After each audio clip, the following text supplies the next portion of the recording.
Hello friends, मैं हूं अर्जुन। आज इस वीडियो में बात करेंगे हम स्केचिंग के बारे में और मैं आपको बताऊंगा स्केचिंग को बेटर किस तरीके से किया जाता है, किस तरीके से इनके लेवल्स क्रॉस होते हैं, किस तरीके से काम हमारा अच्छा होता है या फिर हमें लेवल सेट करने होते हैं।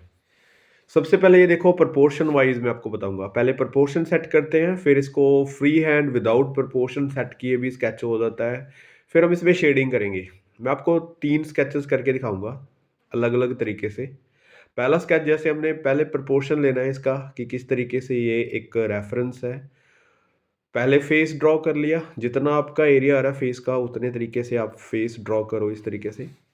और उसके बाद आप शोल्डर देख रहे हैं स्ट्रेट लाइन से कि कितने हैं। उसके बाद ये बाजू की इस एंगल में जा रही है, आपको एंगल्स चेक करने हैं। और ये देखो, ये पैर इसका इधर आ रहा है इस तरीके से स्ट्रेट लाइन में, यहाँ पे इसका शूज़ आ जाएगा। और ये वाला घुटना इस साइड जा रहा है, ठीक है।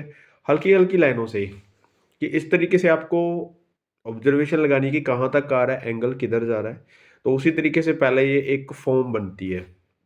जब हमारी इस तरीके से फॉर्म स्टार्ट हो जाती है बननी, तो उसके बाद हमें देखना होता है कि फोल्ड्स वगैरह या फिर डिटेलिंग कहाँ पे है, या फिर इसमें फोल्ड्स वगैरह के कर्व जो होते हैं वो कैसे हैं, या फिर कोई डिज़ाइन कैसा है, हम उसके ऊपर बाद में जाते हैं, राइट। जैसे टी शर्ट है इसकी इस तरीके से, और यहाँ पे फोल्ड है कुछ, राइट। सिंपल सिंपल चीज़ें करनी है जो भी आपको दिखाई दे रही है परमानेंटली। जैसे यहाँ पे एक पॉकेट है, और उसके बाद ये देखो कुछ डिटेल्स यहाँ पे है। लेकिन मैं वही चीज़ें कर रहा हूँ जो हमें दिखाई दे रही है अच्छे से, और ज़्यादा बारीकियों में जाना ही नहीं है। पहले आपको पहले उसको सेट करना है कि हम स्केच किस तरीके से स्टार्ट कर रहे हैं, किस तरीके से हम बनाने के लिए अपनी स्टार्टिंग ले रहे हैं, राइट। तो ये देखो सिंपल सी चीज़ें हैं। जैसे ये वाली बाजू इस साइड है, ठीक है। और यहाँ पे फोल्ड्स हैं कुछ। तो अपने तरीके से काम करना सीखो। पहले इसका प्रोपोर्शन सेट हो जाता है, उसके बाद चीज़ें किसी एंगल में आके किसी एक्शन में आ जाती हैं। मतलब आपको किसी भी एंगल में बनाना आसान लगता है। तो ये एक फर्स्ट स्टेप है जब हम स्केचिंग को करना सीखते हैं। जब आप स्केचिंग में आ जाते हैं तो ये एक तरीका है चीज़ों को प्रोपोर्शनेट करने का, चीज़ों को सही तरीके से बैलेंस करने का, राइट। तो ये देखो, अभी इसमें जितना मर्जी हम वर्क कर सकते हैं। अभी फीचर्स वगैरह कुछ भी ऐड नहीं किए मैंने, फेस के ऊपर कोई ध्यान नहीं दिया। स्टेबिलिटी इसकी कर दी है पहले। तो ये है एक पहला स्टेप।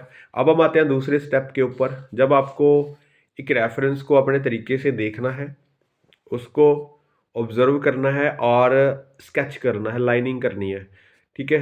किस तरीके से लिमिटेड लाइंस लगानी है, ज़्यादा आपको लाइनें लगाने की ज़रूरत नहीं है। जैसे फेस है तो फेस का एंगल ले लिया हमने, ठीक है। यहाँ पे नेक हो गई, यहाँ पे हेडफोन्स उसने लगाए हुए हैं तो हल्का सा इंप्रेशन दे दिया।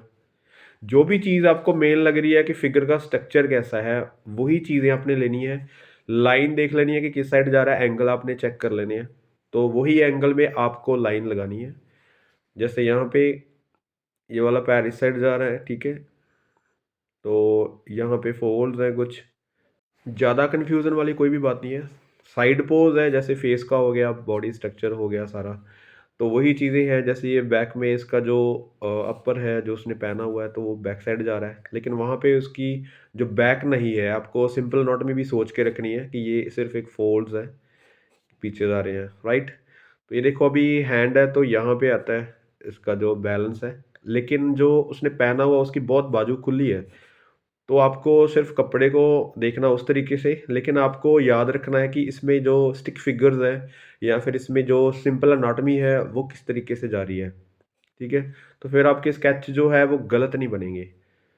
नहीं तो आपके जो स्टिक फिगर्स है, जो सिंपल अनाटमी है, अगर उसमें गड़बड़ हो जाती है, आप कपड़ों के फोल्ड्स देखते रह जाते हैं, लेकिन कहाँ पे फोल्ड बन रहा है, क्यों बन रहा है, वो भी एक रीज़न होता है। क्योंकि हमारी जब बॉडी मूव करती है तो वहीं पे ही फोल्ड्स बनते हैं। तो ये देखो, हल्का सा स्केच इस तरीके से ही करना है। अभी ये लाइनें हैं, एक पैर के ऊपर उसने पैर रखा हुआ, दूसरा तो एक आगे की तरफ चला गया पैर, ठीक है। दूसरा इस साइड से दिखेगा, ये स्ट्रेट लाइन से। तो कुछ भी यहाँ पे बॉडी पार्ट्स बनाने की ज़रूरत नहीं है पहले, या फिर कोई स्टिक फिगर्स बनाने की ज़रूरत नहीं है। सिंपल, जब आपके प्रोपोर्शन सेट हो जाते हैं तो सेकंड स्टेप है ये कि हम सीधा स्केच करते हैं, जिसको आप रैपिड स्केच बोलते हैं। तो यहाँ पे आपको मेहनत कम करनी पड़ती है, लेकिन प्रोपोर्शनेट चीज़ें सही रखती हैं। आपको स्टेबिलिटी सही रखनी है इसमें, बैलेंस रखना है फिगर्स में। वो हमें कब आता है, जब हम अपना फिगर्स का प्रोपोर्शन सेट कर लेते हैं। तो ये ज़रूरी है चीज़ें। ये था सेकंड स्टेप। अब इसमें हम थोड़ी-सी और डिटेल कर देते हैं। जैसे ये शूज़ हैं, उसके पास ये बैग रखा हुआ यहाँ पे दिख रहा है हल्का-सा लाइनों से। अब कुछ भी ज़्यादा एक्स्ट्रा वर्क नहीं कर रहे, सिंपल जो चीज़ दिख रही है उसको सिंगल लाइन से ही ड्रॉ करने की कोशिश कर रहे हैं कि कम से कम वर्क हो, जल्दी से जल्दी स्केच हमारा कंप्लीट हो। जैसे अभी फेस है, तो फेस को बनाने के लिए ज़रूरी नहीं है कि आपको क्लियर करना है फेस को, और इस तरीके से डन कर सकते हैं। इसके आसपास का एरिया, जैसे ये लाइन्स हैं, ये भी हम बना सकते हैं। इससे इसका माहौल सेट हो जाता है कि कहाँ पे है, किस साइड में है, किसी कंपोज़िशन का हिस्सा लगती है, ठीक है? तो यहाँ पे देखो, कुछ अगर डिटेल करनी है तो कर सकते हैं, हेयर्स वगैरह में शेडिंग वगैरह कर सकते हैं, लेकिन ज़रूरत नहीं होती। एक फेस का इंप्रेशन देना ज़रूरी है कि वहाँ पे फेस है, तो इतना वर्क काफ़ी है। तो इस तरीके से कुछ स्केचेस करके देखो, जिनमें कम समय लगे और कंप्लीट लगे, राइट? आते हैं तीसरे स्टेप के ऊपर, जिसमें मैंने एक पेंटिंग का हिस्सा लिया है, एक फिगर है। बहुत इंटरेस्टिंग पोज़ लगा मुझे, और इससे सीखते हैं। जैसे ये स्केच आप देख रहे हैं पेंटिंग में, और फिगर उसी को मैं ड्रॉ कर रहा हूँ, लेकिन इसमें हम थोड़ा-सा शेड ऐड करेंगे, डिटेलिंग ऐड करेंगे। हालाँकि वहाँ पे कुछ डिटेल दिख नहीं रही है, फिर भी इसको देखने का एक नज़रिया मैं आपको समझा रहा हूँ कि किस तरीके से किसी चीज़ को देखा जाता है। अब इसमें मैंने कोई फीचर्स वगैरह या फिर किसी को कैरेक्टराइज़ या फिर कोई डिटेलिंग वगैरह के लिए नहीं लिया।